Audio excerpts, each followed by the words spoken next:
Background, I'm a medical lab scientist by profession, but then I'm a marriage counselor, I'm a family therapist, and an infidelity recovery coach. So I'm talking on equal gender parenting.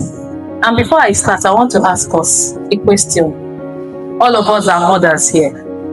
From our personal experiences with our husbands and our brothers and the adult males that we have encountered all through our lives, do we think there is a disparity in how these men were raised and how we, the women, were raised, that seems to be causing some issues in our relationships with each other? Do we think so? Yes. Okay, so I like us to be on the same page. Now, what do you think went wrong? In your mind, what are those disparities that, and you know that all of us, every human being is a product of nature and nurture. So nature is those genetic traits that we have no control over. Our blood type, the genetics, the things we inherited in our families, our personality, all those mannerisms. But then we have nurture, which is about the people who raised us, what those people knew, and what they applied, not just what they knew. Inside that, all those things they knew, how many of them did they apply? So we are all a product of the environment. Is also part of nurture. The environment that we grew up in, our experiences, our traumas, all the things that these things come together to form who we are. Now, in the society today, we have this unseen gender war between men and women, right? And today, it's even if you come to social media, men are attacking the women, women are attacking the men. You see a man, men are saying women are not to be trusted. Women are saying men are scum, men are scum. That fight is ongoing. Have we taken the time to ask, where is this coming from? Why are men and women attacking each other? And these people saying all that, they have brothers, they have fathers, yet men are scum and scum. The men who are saying all these things, they have mothers, they have sisters, yet women are this and that. Where is it coming from? And we live in a society where we try to cast blame. The men are this. In our environment, in our families, how do you think? What do you think went wrong in the way the men were raised that we have such a problem today? Because if we don't know where our problem is coming from, we can't solve it. Now, we have different generations of women here. We have our mothers who gave birth to our husbands. And some of us are complaining. I'm not, to the glory of God. But we have a lot of women who are in deep mess because of the people they are married to. A lot of women are depressed. A lot of women are perpetually sad in those marriages. They are just there because they just have to be there. Today, I want to focus more on how we are raising our boys, because a society is as strong as the fathers and men in that society. We can argue it. Fatherhood is identity. That's why when something happens now, they say, who is your father? How are we raising our fathers? This is equal gender parenting. But I want to drive more, I want to tilt more on this. Now, how are we raising our sons today differently? Now, equal gender parenting means raising both boys and girls with equal love, equal care, discipline, opportunities, and expectations. It doesn't mean ignoring the natural differences between male and female. So even though we are equal, we are not the same. We are not the same.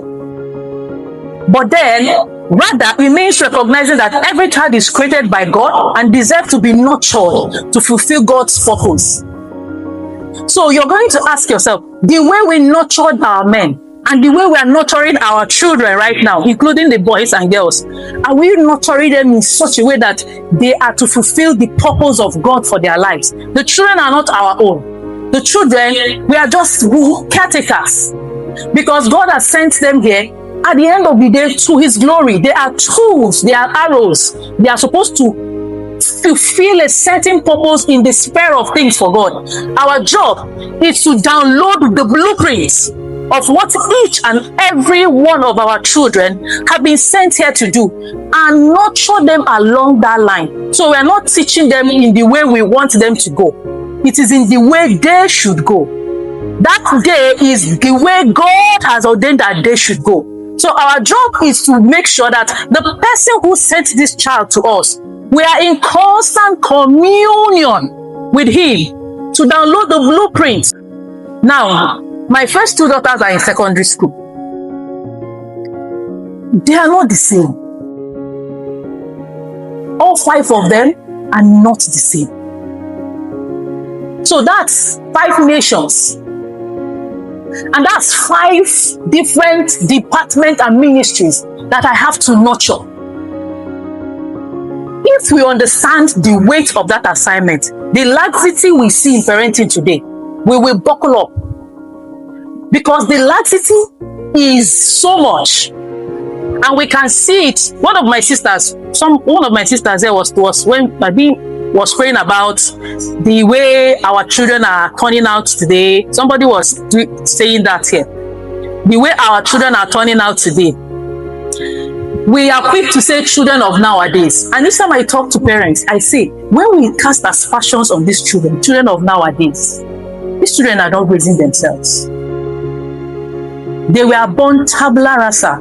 Tabula rasa meaning that not that they came empty, right? In a sense, the children were sent full of potentials, but we have to nurture those potentials. Then tabula rasa in the sense that they actually don't know what to do. Our job is to fill in the values, the culture, the routine, the structures, based on where they are going. Not based on our own dreams that we didn't finish, we didn't achieve. We now want to achieve it through them. Based on where they are supposed to go, meaning we already know where they should be going. So our job is to now partner with God and structure them that they go, and then we release them. Instead of saying children of nowadays, it is what? Parents of nowadays. Because I like to take responsibility. When there's a problem, before I look at how am I part of this problem, I look to me first. That change we are looking for will start with us. So parents of nowadays, what are we not doing? How have we dropped the ball? How have we loosened our guards? If we are not aware, I'm here to remind us and inform us that we are at war with the forces of darkness, rulers of darkness, working tirelessly, looking for our children to devour. Through the media. Today, on top of everything, we're still having people, we're still arguing whether we should give devices to children. And we still see it as a bourgeois thing, giving devices to our children. It is still a topic of argument, even though we have seen the menace.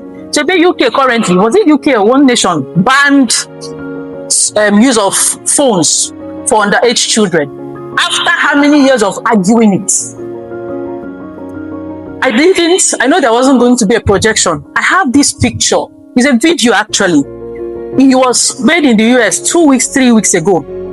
And it's about the children less than 16 that have been killed as a result of social media from their phones. So it's either by cyberbullying, and they took their own lives in their own houses, So you're not opening the door for the child to go out, but the child still died in that house because of the devices you gave them. So you will still argue about giving unrestricted access to the world of social media, which is like throwing your children to the wolves. Parents are still arguing, give them the phone so that everybody will know that you can afford it, right? The damage you're doing to the children, we are not even aware. And we don't prepare them in any way for the world of social media. We don't prepare them. We don't put measures in place. We just throw them back to the wolves. And we are looking to, hey, these children are involved in pornography. Where did they see it from? Do you know that Beyonce and Jay-Z said their children don't watch TV? Far back then. And these are people who our children watch all their and dance, have all their dance steps. You bring young people now, they will dance the Shakira style. They will dance, they will sing all Beyonce's songs. The children don't know them. Until recently that the daughter is grown.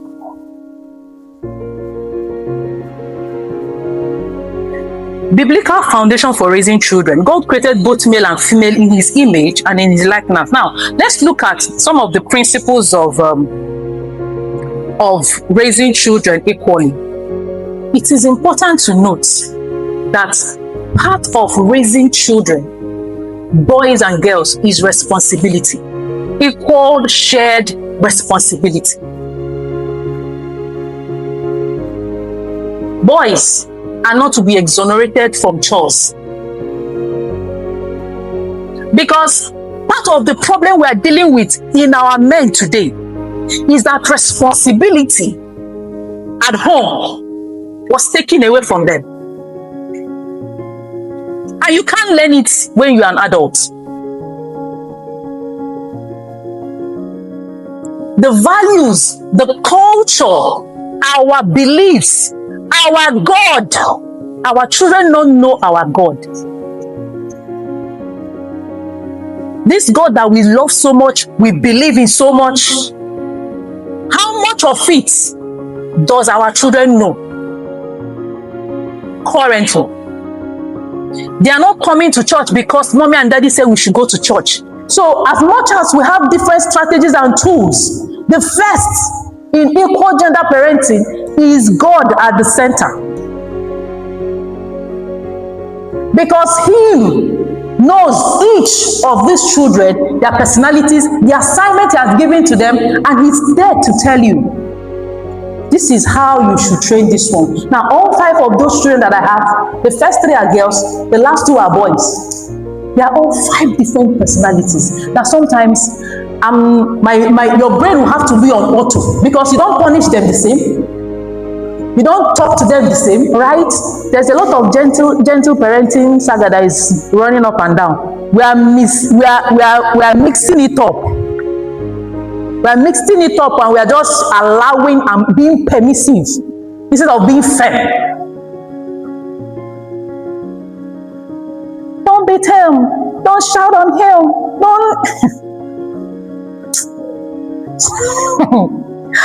Leave him, he's a small boy, really? But he knows that he does not put food in his nose, Abi. Once that baby, that child knows that where you take food to put is in the mouth and not in the eye and the nose. Oh my head. That idea of watakiri should never come up. What you do is age appropriate. At this age, this is the level of his or her brain development. This is how. But especially for our boys, though. You see this one, you can be permissive with girls and get away with it. You try it with boys, you will just raise a menace to the society. Because that's one way of raising entitled, ungrateful, mean men who lack empathy and compassion. And you see it in the way they treat their wives. Because nobody disciplined you properly. Nobody bent you. No okro, just did it. And sometimes the thing is not easy. When we were growing up, then I wanted to, I got admission to UNN. As I was carrying my bag to go to Zuga, My father, my mother, everybody chatted car, followed me to Tuka. And the kind of, it was like you do not for me. When I landed in the hostel, my fellow students were like, who be this one? Because I came with cupboard, I came with pots, I came with every. These people carried it. But when they were leaving, they now said, I see my mom or my dad. Remember where you are coming from. Chevy? Okay, for my mom and my parents, I knew what that meant because we understood what the values were.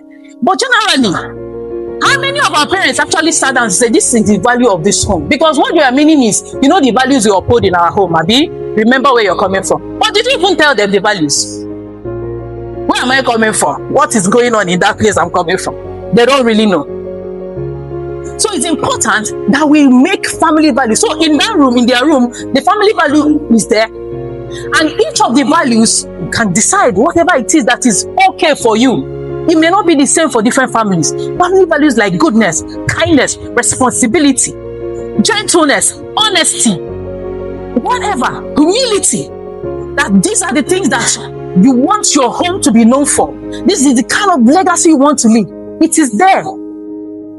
And not just that you pasted it there, you're supposed to take time and say, so we took it those 4-5 years ago, and we still do it once in a while. Take each of the values and try to put daily things that will help you impute those values in them. So beyond just writing it, they have to do what? Live it out daily.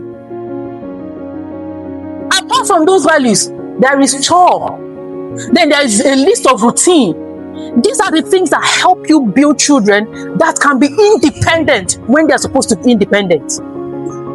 Wherever they find themselves, they will remember where they are coming from because they are not confused about where they are coming from.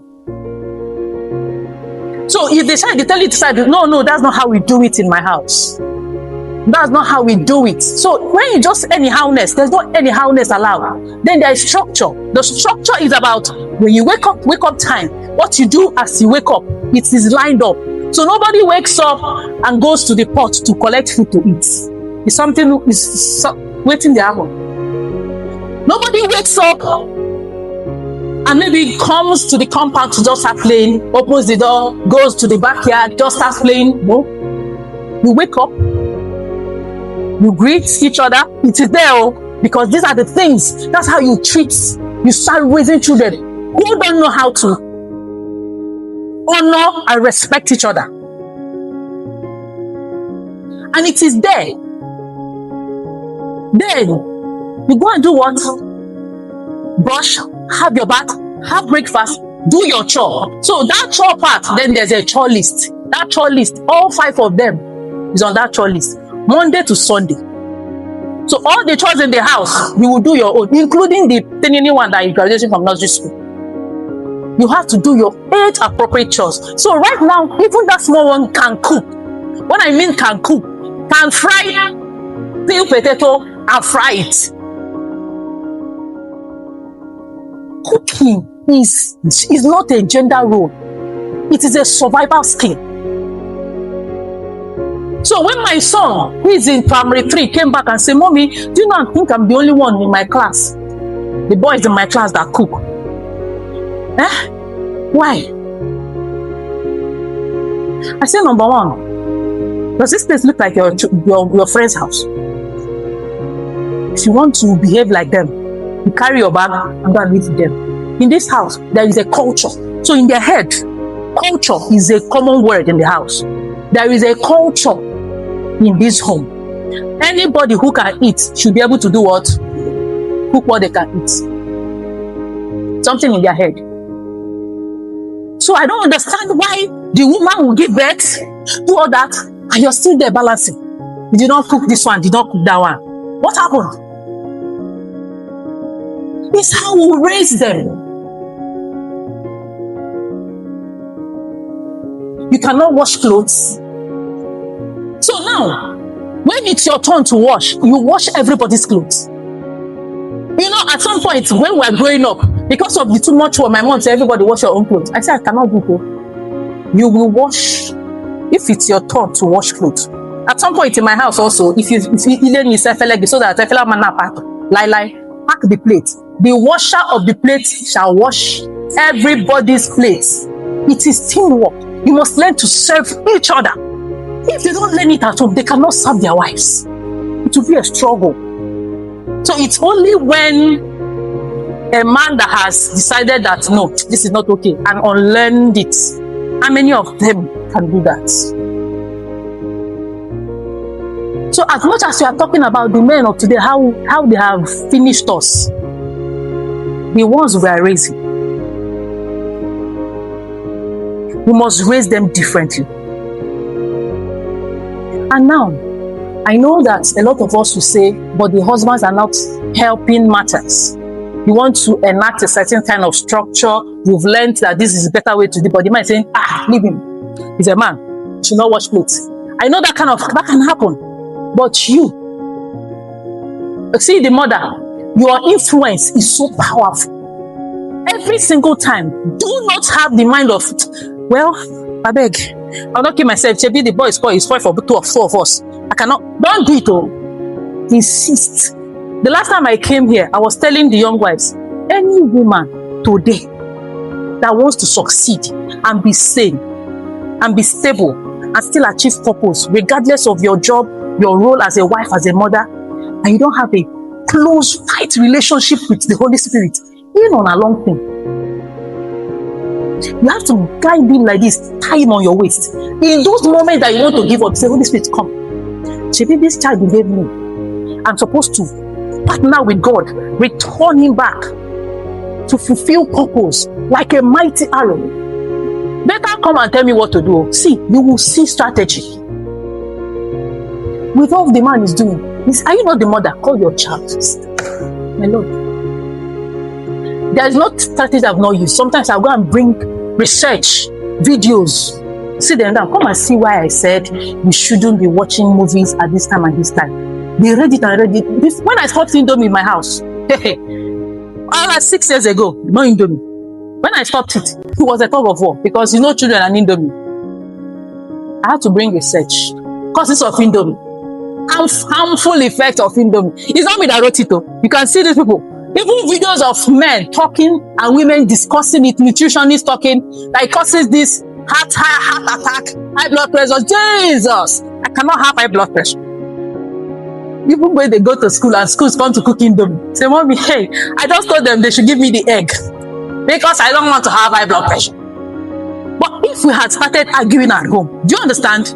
You just have to actually keep looking for a way out. The end goal is that these children, because once you start being permissive, you don't know where you draw the line. The permissiveness can impact on anything. Today, as we're talking about this thing, the amount of our young people, boys and even girls, sadly, involved in drugs, you will be shocked. You will be shocked. I've had a close shave with a close relation, and it took me to the world of different rehab centers in this town. If you come out from that place, if it's your job that is making you not have time, you go and quit it. I'm serious. You will reshuffle your itinerary to be able to sit and create time. Equal gender responsibility and parenting entails that you create time to teach values to both the boys and girls. Responsibility, purity, faithfulness, virginity is not gender assigned. So today, you hear all sorts of atrocious idioms and glorifying why men should be promiscuous and unfaithful. True or false? Why? I dare to say, we women were part of the problem. We allowed it, we excused it, we enabled it. Today, you see here my fellow women say, as far as he's not doing it in the bed, he's doing it outside. What does that mean? What does that mean? And that's how we are passing the same values down to our children. If you understand that, do you know your son does not have to see that his father is unfaithful for him to be like that. It is spiritual as much as it is physiological. Just the same way in a home where you have internet, somebody goes to a particular site, maybe a porn site. In that vicinity, you put on your phone, your own phone that you didn't go anywhere. Those things will pop up. Are you aware? Why?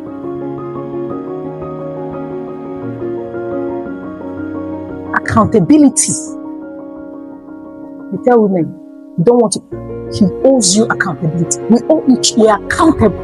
Can't now ask you where are you? Why wouldn't I ask you?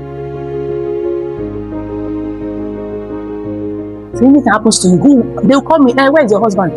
But I can't ask him. The first person they will call is who? I say, hello, sir. We have to understand that this thing we are doing is not a joke. Generations will be impacted by what we do or don't do. So it's not about two of us. The devil is done with the two of us. You see these people? We must do it right. We both must come correct for their sake. There are patterns. If you check your home, these patterns are coming from there. They're coming. And you are watching it will transfer. No. We must end. We must get to that place where we say enough is truly enough. And not just saying it. Commit to doing exactly what needs to be done. The values we teach the boys, we're teaching the girls. Shared responsibility. You have to be responsible for your actions. And when your children make mistakes, those ones that get you angry and you start shouting.